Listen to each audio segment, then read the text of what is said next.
this year, Governor Jerry Brown announced that California is facing a historic drought and asked for water reduction. In Ventura, 100% of our water comes from all local sources, and without rain, those sources are dwindling.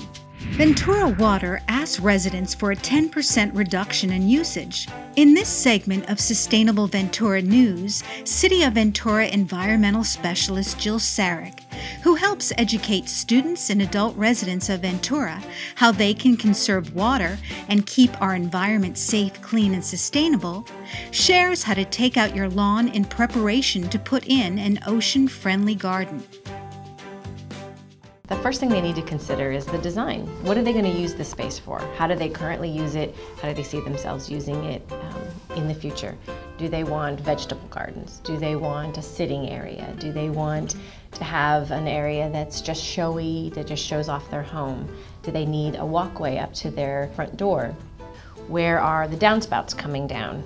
How can they capture rainwater from their roof and use it in their front yard? These are all the considerations that they're going to have to make at the very beginning. When they are, considering what kind of design aspects they want to do, there's a great website that a lot of people don't really know about or don't use. And in there, there's a lot of design ideas in the resources section and both in the garden galleries. So they can get a lot of information about whether they want an English cottage style or whether they want to go more succulent or more southwest. A lot of design ideas available to them online.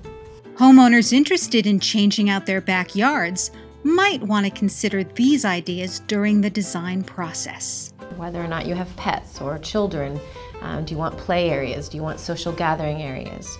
It's important when you're looking at your design aspect to include permeability, to include permeable surfaces throughout your design plan. Maybe you have to consider hillsides, or slope, that might be a factor. And all of these things, again, there's tons of information on the website. Creating a budget is the next step when designing your landscape. Once you kind of have an idea of what you want your landscape to look like and how you want it to function, then you got to start coming down with, well, how much are the materials going to cost? How much are plants? And how much can I do this year? Maybe I have to break my project into phases in order to get it done. When you're making your budget, you want to know kind of the price range. And we have done gardens with the help of Surfrider volunteers here in Midtown Ventura. And the homeowner paid for the plants and some miscellaneous irrigation supplies, but he had no existing irrigation system. So really it was all based on this rain garden approach. And that garden came in under $2,000. It's very wild and native looking. Now, other gardens can range, if you have a professional designer come in, and I've seen gardens come in around $15,000 to $30,000. Hardscape tends to increase the cost significantly. And grading, mechanically removing the turf increases the cost versus hand removing the turf. Turf can be removed by a process called sheet mulching, and again, that is something that a homeowner, if they're willing and able to do it themselves, if they get that process done and they're able to remove the turf themselves, they can save a lot. A lot of times, landscapers and designers will give you a free estimate. And a lot of times they'll give you a design. One thing I've heard, again, in the community over and over again, is work with a designer to get a design, and you can pay for that, and then you can use that to talk to your existing gardener or to work on doing it piece by piece yourself. Looking at conservation, permeability, and retention, which are the three aspects of an ocean-friendly garden, are important to consider. You want to walk around your property, you kind of want to get an idea of the slope, where the water is flowing naturally, where is water coming from your downspouts, and how can you harvest that rainwater? Where would be appropriate places to place a rain barrel so you have extra storage, and how will that overflow and go into your landscape or not? Considering gray water as a resource as well, and where would that go? And you want to look at the aspect of, sun, how long is sun on your property and sort of what the aspect is of that. Microclimates that might be on your property. Then of course you start to dig down into the idea of your soil conditions, your existing plant type, mature growth that you want to keep and things that you want to take out. These are all parts of the beginning part of your plan. If a homeowner has an existing irrigation system, they can convert a pop-up spray system to a drip irrigation one.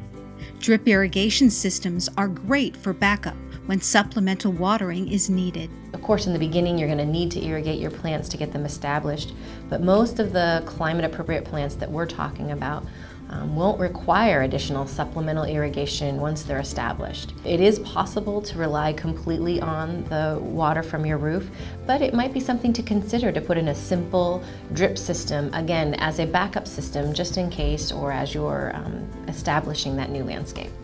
One of the great misconceptions that I hear all the time is that if I go water-wise, I just need to pave it over with concrete or put, just rocks and cactus, and it always makes me laugh. We live in a Mediterranean climate and we have a very prolific plant palette to choose from. And also that gives us a great opportunity to consider what types of materials we're going to be using in the landscape in terms of walkways, stabilizing for slopes, and the material that we use inside the dry creek bed. In designing your landscapes, there's a lot of different types of materials that you can use that support permeability of water seeping into the soil. Decomposed granite, broken concrete or urbanite, pea gravel, river rock, or interlocking pavers. Simple mulch walkways also work. Local nurseries carry a wide variety of mulch, and the mulch from Cornucopia Gardens is free for Ventura residents. You want these walkways permeable because you're trying to create more and more space in your landscape that allows the water to slow down, to spread out, and to sink into the ground. That is what a water-wise garden and an ocean-friendly garden's main purpose is to provide an area for this rainwater to go back into our landscapes rather than washing off the hardscape back into our storm drain system. One way residents can learn more about ocean-friendly and native gardens is to attend one of the free city workshops. Jill also suggests that residents walk around their neighborhood, and if they see an ocean-friendly garden they like, ask the homeowner about who installed the garden and the types of plants that thrive there. By visiting VenturaCountyGardening.com, residents can also find out about what plants work best for their environment and how to care for them.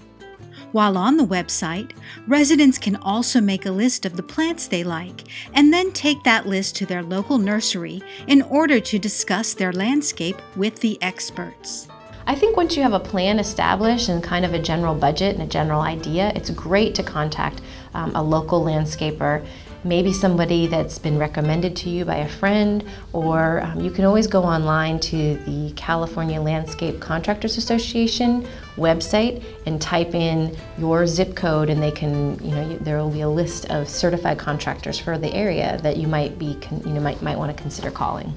When talking to a landscape professional, Jill has some recommendations. Of course, it's important to ask the landscaper.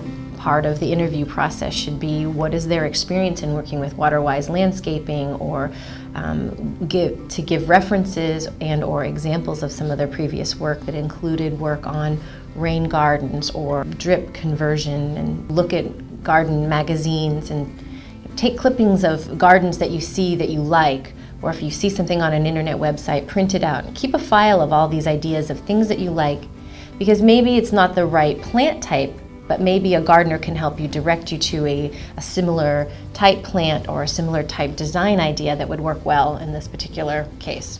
To find out more about how you can save our water, visit sustainableventura.tv and search Save Our Water. For more information about how you can save our water and to learn about ocean-friendly landscapes, visit cityofventura.net/water/landscape and venturawater.org. Sustainableventura.tv for a better tomorrow.